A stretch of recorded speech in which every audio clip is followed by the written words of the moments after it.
الحمدللہ رب العالمین والصلاة والسلام علی سید المرسلین اما بعد فاعوذ باللہ من الشیطان الرجیم بسم اللہ الرحمن الرحیم الصلاة والسلام علیک یا رسول اللہ الصلاة والسلام علیک یا حبیب اللہ الصلاة والسلام علیک یا نبی اللہ وعلی آلک واصحابک یا نور اللہ۔ پیارے اور محترم اسلامی بھائیوں، دارالافتاء اہل سنت سلسلے کے ساتھ حاضر ہیں۔ الحمدللہ آج کے سلسلے میں بھی ہمارے ساتھ دو مفتیان کرام دارالافتاء اہل سنت کے تشریف فرما ہیں۔ مفتی ماجد رضا عطاری صاحب جو کہ دارالافتاء اہل سنت کنز الایمان جو کہ باب المدینہ کا مرکزی دارالافتاء اہل سنت ہے، گرو مندر بابری چوک پہ واقع ہے، اور مفتی نوید رضا عطاری صاحب جو کہ مرکزی دارالافتاء اہل سنت راول پنڈی سے تشریف فرما ہیں۔ آپ ہم سے سوالات پوچھ سکتے ہیں، SMS کے ذریعے، کال کے ذریعے، واٹس ایپ بھی کر سکتے ہیں۔ انشاءاللہ آپ کے سوالات سلسلے میں شامل کیے جائیں گے۔ درود پاک کی فضیلت سنتے ہیں۔ شیخ طریقت امیر اہل سنت دامت برکاتہ العالیہ اپنے رسالے ضیاء درود و سلام کے صفحہ نمبر 4 پر حدیث پاک نقل فرماتے ہیں، تم جہاں بھی ہو مجھ پر درود پڑھو کہ تمہارا درود مجھ تک پہنچتا ہے۔ صلو علی الحبیب صلی اللہ تعالی علی محمد صلی اللہ تعالی علیہ وآلہ وسلم۔ کچھ کالز ہمارے پاس موجود ہیں، پہلی کال سلسلے میں شامل کرتے ہیں۔ جی، میرا مفتی صاحب سے سوال ہے، اگر دوران نماز وضو ٹوٹ جائے تو دوبارہ نماز جب ادا کریں گے تو وہ شروع سے ادا کریں گے یا کہ وہیں سے دوبارہ جو ہے وضو کے بعد نماز شروع کریں؟ جی حضور۔ الحمدللہ رب العالمین والصلاة والسلام علی سید الانبیاء والمرسلین، اما بعد فاعوذ باللہ من الشیطان الرجیم، بسم اللہ الرحمن الرحیم۔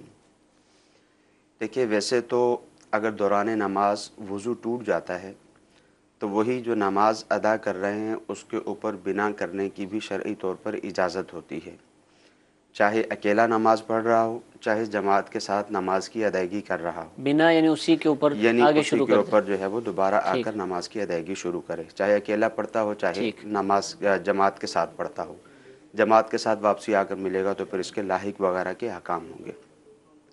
مگر ہمارے یہاں عمومی طور پر نماز کے جو بالکل عام سے سادہ سے جو مسائل ہیں وہی عوام کو معلوم نہیں ہوتے، تو بنا کی جو ہے علماء نے کم و بیش 13 شرائط بیان کی ہیں، ٹھیک ہے، تو وہ عام طور پر نہیں پائی جاتی۔ تو اگر کسی کے ساتھ اس طرح کا مسئلہ پیش آتا ہے، اگر تنہا نماز پڑھ رہا ہے، نماز ٹوٹی ہے یعنی وضو ٹوٹ گیا ہے، تو نئے سرے سے وضو کرے اور نئے سرے سے نماز کی ادائیگی کرے۔ یوں ہی اگر جماعت میں ہے اور جماعت میں وضو ٹوٹ جاتا ہے تو ایسی صورت میں بھی اب اس کو اس بات کی اجازت نہیں ہے کہ نماز کی ادائیگی کرتا رہے، ایک رکن ادا کرنے کی بھی اجازت نہیں ہے۔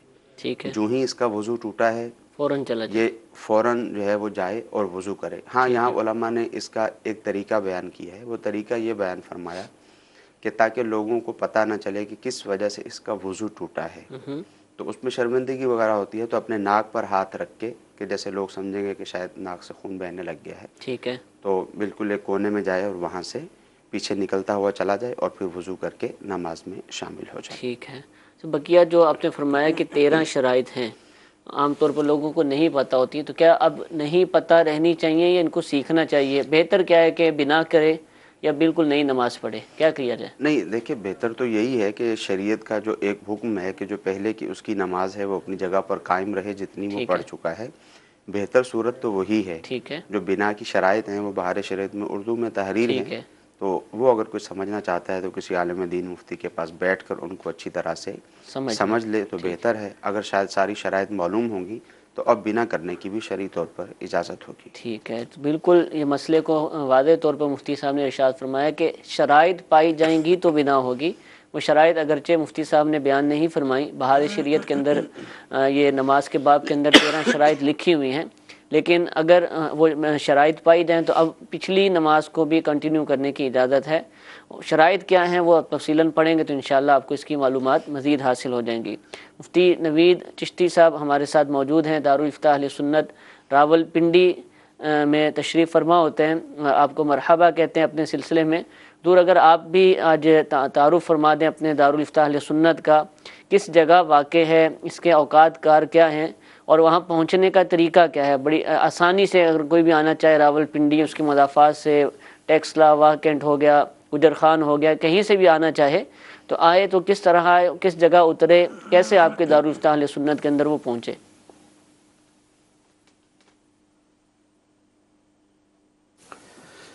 الحمدللہ رب العالمین والصلاة والسلام علی سید الانبیاء والمرسلین، اما بعد۔ یہ ہمارا دارالفتاح اہل سنت راولپنڈی میں بھی دعوت اسلامی کے باقی دارالفتاحوں کی طرح ایک شاخ ہے جو تقریباً 12 سال سے یہاں راولپنڈی کے اندر دینی مسائل لوگوں کو بتا رہا ہے۔ ماشاءاللہ، بہت آسان اور بہت اس کا قریب ترین اس کا ایڈریس ہے۔ صدر کے اندر بینک روڈ پر حاجی احمد جان مسجد کے بالکل سامنے گلی کے اندر یہ دارالفتاح اہل سنت 2nd فلور پر موجود ہے۔ اگر کسی نے پبلک ٹرانسپورٹ پر آنا ہو تو میٹرو کا جو آخری اسٹاپ ہے اس کے قریب 3-4 منٹ کی مسافت پر ہے، اور اگر کسی نے اسلام آباد سے 1 نمبر گاڑی پر آنا ہو تو وہ بھی جو جی پی او اسٹاپ ہے آخری اس کا، اس پہ اتر کر وہاں سے قریب میں ہی آ سکتے ہیں۔ اور اسی طریقے سے اگر کسی نے گولڑا موڑ کی طرف سے یا 26 نمبر کی طرف سے موٹر وے کی طرف سے آنا ہو، ٹیکسلا کی طرف سے آنا ہو، واکنڈ سے آنا ہو تو 7 نمبر گاڑی پر آ کر وہ صدر میں اتر کر وہاں قریب ہی بینک روڈ پر حاجی احمد جان مسجد کے سامنے گلی میں آ سکتا ہے۔ تو تقریباً ہر طرف سے اس کے لیے مرکز ہی پڑتا ہے اور بہت آسان ایڈریس ہے، اس میں آسانی سے پہنچا جا سکتا ہے۔ ٹھیک ہے۔ اوقات کر اس کے ٹائمنگ کیا ہے حضور؟ کس کس دن چھٹی ہوتی ہے یہ بھی ارشاد فرما دیں۔ صبح 10 بجے سے 4 بجے تک روزانہ یہ اوپن ہوتا ہے، اور جمعہ کے دن اس میں تعطیل ہوتی ہے۔ جمعہ کے علاوہ روزانہ کھلا ہوتا ہے صبح 10 سے شام 4 بجے تک۔ ٹھیک ہے جی، جزاک اللہ۔ کال ایک مفتی صاحب کے لیے لیتے ہیں جی، چلائیے۔ تعلیم ظہر اور عصر کی نماز امام صاحب خاموشی سے پڑھتے ہیں، اور فجر اور مغرب عشاء زور سے پڑھتے ہیں، اس کی کیا وجوہات کیا ہیں؟ جی، ظہر اور عصر کے اندر جو ہے وہ سر کرتے ہیں، بقیہ نمازوں میں جہر کرتے ہیں، وجہ کیا ہے، فرق؟ پہلی وجہ تو اس کی یہ ہے کہ شریعت کا حکم ہی ہمیں اسی طرح ہے، تو جو شریعت کا ہمارے لیے حکم ہے وہ ماننا ہمارے لیے ضروری ہے۔ اس کے اندر یہ دیکھنا کہ یہ کیوں ہے اور کیسے ہے یہ ضروری نہیں ہے۔ جو شریعت نے ہمارے لیے حکم ارشاد فرما دیا ہے وہی ہمارے لیے دلیل ہے، اور اسی کے مطابق عمل کرنا ہمارے لیے لازم ہے۔ البتہ اگر دیکھیں کہ اس کی وجہ کیا ہے تو سیدی اعلیٰ حضرت عظیم البرکت الشاہ امام احمد رضا خان علیہ رحمۃ الرحمن نے یہ فرمائی ہے کہ دن کے اندر جو 3 نمازیں ہوتی ہیں ان کے اندر سر کرنا واجب ہے، اور جو رات کی نمازیں ہیں ان کے اندر جہر امام کے لیے واجب ہے۔ اس کی وجہ یہ ہے کہ رات آیت لطف ہے اور اس کی تجلی بھی لطیف ہے، اور دن یہ آیت قہر ہے اور اس کی تجلی بھی شدید ہے۔ تو اب رات آیت لطف ہے اور اس کی تجلی بھی لطیف ہے، اور دن جو ہے وہ آیت قہر ہے اور اس کی تجلی بھی شدید ہے۔ جو قراءت کرتے ہیں جہری قراءت کے اندر جو اس کی تجلی ہے وہ شدید ہے اور قہر ہے اس کے اندر، اور جو دن کی جو رات کی قراءت ہے اس کے اندر جو سر کرتے ہیں تو اس کی تجلی بھی لطیف ہے۔ تو اب رات بھی لطیف ہے اور سری جو قراءت ہے اس کی تجلی بھی لطیف ہے، تو اس وجہ سے اعتدال اور برابری کرنے کے لیے یہ کیا گیا کہ دن کے اندر چونکہ دن کی تجلی شدید ہے تو اس کے اندر سری قراءت رکھی گئی جس کی تجلی لطیف ہے، اور رات کی چونکہ تجلی لطیف ہے تو اس کے اندر جہری قراءت رکھی گئی جس کے اندر اس کی تجلی شدید ہے۔ تو جب یہ دونوں ایک لطیف اور ایک قہری چیز مل گئی، شدید چیز مل گئی، تو ان دونوں کے درمیان اعتدال ہو گیا۔ اگر دن کے اندر بھی جہری قراءت ہی ہوتی تو دن کی تجلی بھی قہری ہے، شدید ہے، اور جہری قرات کی تجلی بھی شدید ہے، تو اس صورت میں یہ دونوں مل جاتی تو شاید انسان اس کو برداشت نہ کر پاتا۔ اور اسی طرح رات کی تجلی لطیف ہے اور سری قرات کی تجلی بھی لطیف ہے، تو اگر یہ دونوں مل جاتی تو اس کے اندر جو ہے وہ شدت اور جو حرارت ضروری ہے وہ نہ ہوتی۔ اب اس کے اندر یہ سوال ہو سکتا ہے کہ جو جمعہ ہے اور عیدین ہیں یہ بھی تو دن کے اندر ہی ہوتے ہیں، تو ان کے اندر جہر کے ساتھ قرات کیوں رکھی گئی ہے؟ تو اس کا جواب یہ ہے کہ وہاں چونکہ جمعہ کے اندر اور عیدین کے اندر تعداد کافی زیادہ ہوتی ہے، لوگ زیادہ شامل ہو جاتے ہیں، تو زیادہ لوگ ہونے کی وجہ سے ایک انس کی کیفیت پیدا ہو جاتی ہے۔ اس انس کی کیفیت کی وجہ سے وہ جو جہر ہے دن کا اور جو دن کا قہر ہے اور جو جہری قرات کی تجلی ہے، وہ دونوں مل کر اس انس کے ساتھ مل کر تو وہ اتنی حرارت پیدا نہیں کرتے اور اتنی شدت پیدا نہیں کرتے کہ جس کی وجہ سے نقصان ہو سکے۔ ماشاءاللہ، جواب تھوڑا سا مشکل ہے، لیکن جو جواب کی ابتدا تھی اگر اسی پر ہمارا عمل ہو، اسی پر ہمارا ذہن ہو کہ سب سے بڑی بات یہ ہے کہ شریعت مطہرہ کا حکم ہے، اس وجہ سے ہم دن میں آہستہ آواز میں نماز پڑھتے ہیں اور رات کی نمازیں جو ہیں وہ آواز کے ساتھ پڑھی جاتی ہیں۔ بقیہ مفتی صاحب نے جو علماء نے اس کے جوابات عطا فرمائے ہیں الحمدللہ بیان فرما دی ہیں۔ ہو سکتا ہے کہ کئیوں کو سمجھ نہ آ رہی ہو، لیکن ہو سکتا ہے کہ بہت ساروں کو سمجھ بھی آ رہی ہو، تو جو مزید سمجھنا چاہتے ہیں تو وہ مزید اس طرح کی اگر محافل میں آئیں گے، یہ اصطلاحات سنیں گے، علماء کے قریب بیٹھیں گے تو انشاءاللہ اس کی تفصیلات، اس طرح کی باتیں سیکھنے سمجھنے میں آسانی رہے گی۔ دارالافتاء اہل سنت چونکہ عمومی طور پر شرعی مسائل بتانے کے حوالے سے ہمارا یہ سلسلہ ہوتا ہے، حکمتیں بھی الحمدللہ مسائل کی، احکام کی کبھی کبھار بیان ہوتی ہیں، تو لیکن عمومی طور پر چونکہ مسائل ہی بتانے ہوتے ہیں تو اس وجہ سے زیادہ تفصیلات اس سلسلے میں ذکر نہیں کی جاتی۔ علماء سے رابطے کیے جائیں، کتابیں پڑھی جائیں تو انشاءاللہ اس طرح کی اور بھی حکمت بھری باتیں معلوم ہوں گی۔ ایک اور کال سلسلے میں شامل کرتے ہیں، جی چلائیے۔ حضور ایک مسئلہ پوچھنا ہے، جو گھر میں بیل لگی ہوئی ہے تو بیل بجاتے ہیں تو درود و پاک کی آواز آتی ہے گھر میں، تو اس کے بارے میں رہنمائی فرما دی۔ بعض کار وہ نعت پوری چلتی ہے، بعض کار وہ درود و پاک کٹ جاتا ہے۔ جی یہ تو گھر کی ڈور بیل کا بتا رہے، موبائل کی ٹیونز بھی ایسی ہوتی ہیں، تو دونوں کا کم و بیش ایک ہی طرح کا مسئلہ کہ وہاں جب کال کاٹی جاتی ہے تو نعت یا جو بھی لگا وہ کٹ جاتا ہے، کیا حکم ہے؟ لیکن قرآن مجید فرقان حمید یہ تلاوت کلام پاک کے لیے ہے، تلاوت کرنے کے لیے ٹھیک ہے، یوں ہی نعت پڑھی جاتی ہے، حضور نبی کریم صلی اللہ تعالیٰ علیہ وآلہ وسلم کی تعریف وہاں مقصود ہوتی ہے، ٹھیک ہے، حمد ہوتی ہے، اس میں اللہ تعالیٰ کی تعریف مقصود ہوتی ہے۔ ٹھیک ہے، تو جتنی بھی چیزیں ہیں ان کو اپنے مقصود کے تحت ہی استعمال کیا جائے گا کہ وہ کس مقصد کے لیے ہیں۔ ٹھیک ہے، اب اگر کوئی موبائل ٹیون میں یہ لگا لیتا ہے یا ڈور بیل میں لگا لیتا ہے یا اس طرح کی چیزوں میں لگا لیتا ہے تو یہاں پر اصل مقصود قرآن مجید فرقان حمید کی تلاوت نہیں ہوتی، ٹھیک، اصل مقصود اذان نہیں ہوتی، صحیح، اصل مقصود نعت یا حمد نہیں ہوتی۔ ٹھیک ہے، تو جب اصل مقصود یہ نہیں ہے تو اس لیے پھر علماء نے اس کو منع فرمایا ہے۔ جیسے اگر کوئی شخص کوئی چیز بیچ رہا ہے، اب وہ چیز بیچتے بیچتے درود پاک بھی پڑھنا شروع کر دیتا ہے، اب یہاں اس کا مقصد یہ ہے کہ وہ اپنی ایک نیکی ظاہر کر رہا ہے، درود پاک پڑھ رہا ہے، تو گاہک جو اس کے سامنے بیٹھا ہوا ہے وہ متاثر ہوگا۔ اب یہاں اس کا مقصد درود پاک ایک اعتبار سے پڑھنا نہیں تھا، ٹھیک ہے، تو اس وجہ سے فرمایا گیا کہ ایسی صورت اختیار نہ کی جائے۔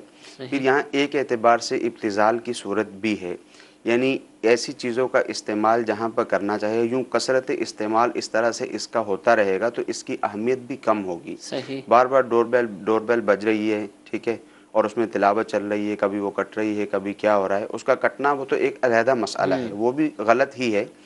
اولاً جو جس چیز کو دیکھا گیا ہے وہ یہی چیز ہے کہ جس چیز کے لیے جو مقصد ہے اس کا، اس سے الگ اگر اس کو استعمال کریں گے تو اس کی شرعی طور پر اجازت نہیں ہے۔ اس لیے چاہے موبائل کی ٹیون ہو، چاہے ڈور بیل ہو، یا اسی طرح الارم وغیرہ لگاتی ہیں یا دیگر چیزیں جو بھی ہوتی ہیں، یہاں پر اس طرح کی چیزوں کو، تلاوت کلام پاک کو، نعت کو، حمد کو، ان چیزوں کو یہاں پر استعمال کرنے کی شرعی طور پر اجازت نہیں یعنی ہے۔ ان کے ذریعے ہم اعلان چاہ رہے ہوتے ہیں کسی کے آنے کا، کسی وقت کا پتہ چلتا ہے، نہ کہ ہم تلاوت وغیرہ یعنی مقصود وہ ہرگز نہیں ہوتا ہے۔ ڈور بیل پہ لگی کوئی ہوئی ہے بولے تو صرف پتہ چلے برکت گا، کے لیے ہم نے لگا لی ہے، ہم کوئی وہ دوسری بیل بجتی تھی تو برکت کے لیے ہم نے آیت ہی لگا لی ہے، یوں اگر نیت بھی شاید یہی ہوتی ہوگی۔ ممکن ہے یہی نیت ہوتی ہوگی، ٹھیک ہے، مگر بات یہ ہے کہ اگر آپ کو کام کرنے جا رہے ہیں اور آپ سمجھتے ہیں کہ یہ میں نے کام شریعت کے مطابق کیا اور میں نے برکت کے لیے کیا ہے، تو ظاہر ہے پھر علماء سے معلوم کیا جائے گا کہ یہ جو میں نے کام کیا ہے کیا مجھے ایسا کرنے کی وجہ سے اس کی برکت حاصل ہوگی یا نہیں ہوگی.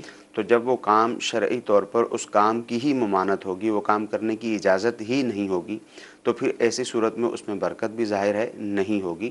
تو اس لیے تلاوت کلام پاک بھی نہ لگائی جائے، نعت بھی نہ لگائی جائے، حمد بھی نہ لگائی جائے، ان سب کی ممانعت ہے. اور جو ٹونز لگائی جائیں وہ پھر وہ بھی ایسی ہونی چاہیے کہ وہ جو بھی سادہ ہونی قابل گرفت چاہیے، نہ ہو. جی قابل گرفت نہ ہو، وہ سادہ ہونی چاہیے، یعنی جو ہے وہ اس میں جس کو میوزک کہا جاتا ہے میوزک ٹائپ نہیں ہونی چاہیے. ٹھیک ہے، بالکل سادی ٹونز. جی اور تقریباً جتنی بھی ہمارے ایکوپمنٹس ہوتے ہیں ان میں سادی ٹون مل جاتی ہیں. نیت اچھی ہو تو انشاءاللہ اللہ تعالیٰ راہ بھی دکھاتا ہے، اسباب بھی مہیا ہو ہی جاتے ہیں. ایک اور کال سلسلے میں شامل کرتے ہیں، چلائیے. اگر بہنیں زبانی کلامی کہہ دیں کہ میرا جو حصہ بنتا ہے وہ میں نے اپنے فلاں بھائی یا تینوں بھائیوں کو دیا، تو اس طرح ہو جائے گا یا ان کا حصہ الگ کر کے ان کو قبضہ دینا پڑے گا؟ برائے کرم اس کی شرعی رہنمائی عطا فرما دیجیے. جی، اس سے ملتا جلتا سوال کل بھی آیا تھا، مزید وضاحت شاید طلب کی جا رہی ہے، تو ارشاد فرمائیے.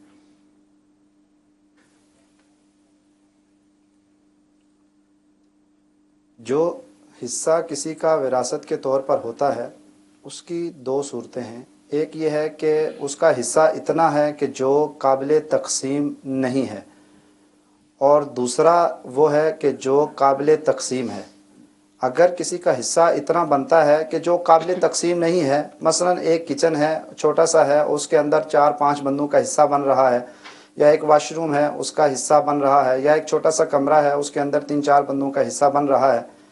اب اگر اس میں سے کوئی بہن اپنا حصہ اپنے کسی بھائی کو دینا چاہتی ہے یا کسی اور کو دینا چاہتی ہے تو اس پر قبضہ کرنا ضروری نہیں ہے، بلکہ وہ اسی طریقے سے اپنا حصہ کسی بھائی کو یا کسی اور عزیز کو دے سکتی ہے، اس میں کوئی حرج نہیں ہے، اور اس پر قبضہ کرنا بھی ضروری نہیں ہے. لیکن اس کے لیے یہ ضروری ہے کہ اس کو معلوم ہونا چاہیے کہ اس کے اندر میرا حصہ کتنا بنتا ہے اور میں اپنا کتنا حصہ اس کو دے رہی ہوں. اور اگر دوسری صورت ہو کہ جس جگہ جو موروثہ جگہ ہے، جو وراثت کے طور پر ملی ہوئی جگہ ہے، اس جگہ کے اندر اس کا حصہ اتنا بنتا ہے کہ جو قابل تقسیم ہے اور تقسیم کرنے کے بعد اس سے نفع بھی اٹھایا جا سکتا ہے، تو پھر اس صورت میں اب وہ اپنا قبضہ کر کے اس کے بعد اپنا حصہ کسی کو ہبہ کر دے اور اس جگہ کو الگ کر کے اس کو دے دے تو درست ہے. اگر وہ اپنا حصہ الگ ہی نہیں کرتی ہیں بلکہ صرف کہتی ہیں کہ جو میرا اس میں حصہ ہے وہ میں دے رہی ہوں، اور پتہ ہی نہیں ہے کہ کتنا حصہ ہے، کس جگہ سے ہے، اور اس کی تقسیم بھی نہیں کی گئی ہے، تو پھر اس صورت میں یہ ہبہ درست نہیں ہوگا. اور اگر اسی طریقے سے رہا اور ان دونوں میں سے کسی کا انتقال ہو گیا تو یہ اس جو اصل عورت ہیں انہی کے حصے میں رہے گا، یہ جس کو دیا گیا ہے اس کے حصے میں نہیں آئے گا، اور اسی عورت کے حصے میں ہی آگے یہ تقسیم ہوگا. ٹھیک ہے جی. حضور ایک میسج ہمارے پاس موجود ہے، کافی سارے ہیں، ایک آپ سے بھی ہم پوچھ لیتے ہیں کہ اسلامی بہن یعنی جو عورتیں ہیں ان کا کیا ہاتھوں کا بھی پردہ ہے؟ نامحرم کے آگے وہ اپنے ہاتھوں کو بھی چھپائیں گی؟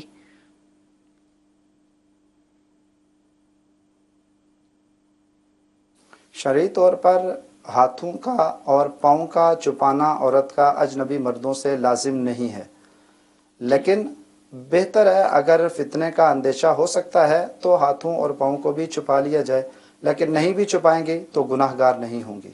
ٹھیک ہے جی، جزاک اللہ. جی ایک کال چلائیے گا. مفتی صاحب کی بارگاہ میں میرا یہ سوال ہے، جو ختم شریف پر جو پیسے ہوتے ہیں ان کا لینا کیسا؟ ختم شریف پڑھنے کے پیسے بعض لوگ لیتے ہیں یا بعض لوگ دیتے ہیں تو اگلا لے لیتا ہے. دیکھیے یہاں پر اصل مسئلہ یہ ہے کہ طاعات پر اجرت لینے کی شرعی طور پر اجازت نہیں ہے، یعنی جو بھی عبادات وغیرہ ہیں اس کے نیکی اوپر کے کام اجرت، کہہ رہے ہیں. نیکی کے کام میں ٹھیک ہے. ان پر اجرت لینے کی اجازت نہیں ہے. تو جب ختم پاک پڑھا جاتا ہے یعنی تلاوت قرآن پاک کی جاتی ہے، چند لوگ جمع ہو کر جاتے ہیں، چاہے ایک ہی شخص چلا جائے، اور وہاں جا کر قرآن فرقان حمید کی تلاوت کی جاتی ہے اور اس پر پھر کچھ نہ کچھ اجرت لی جاتی ہے، اس کی شرعی طور پر اجازت نہیں ہے. ٹھیک ہے. کیونکہ طاعت پر اجرت لینے کی اجازت نہیں ہے. اب بعض اوقات یہ ہوتا ہے کہ سامنے والا یہ کہتا ہے کہ نہیں ہمارا کوئی ایسا ارادہ نہیں ہے لینے کا اور نہ ہی ہم لیتے ہیں، مگر اکثر جگہوں پر یہ بات رائج ہے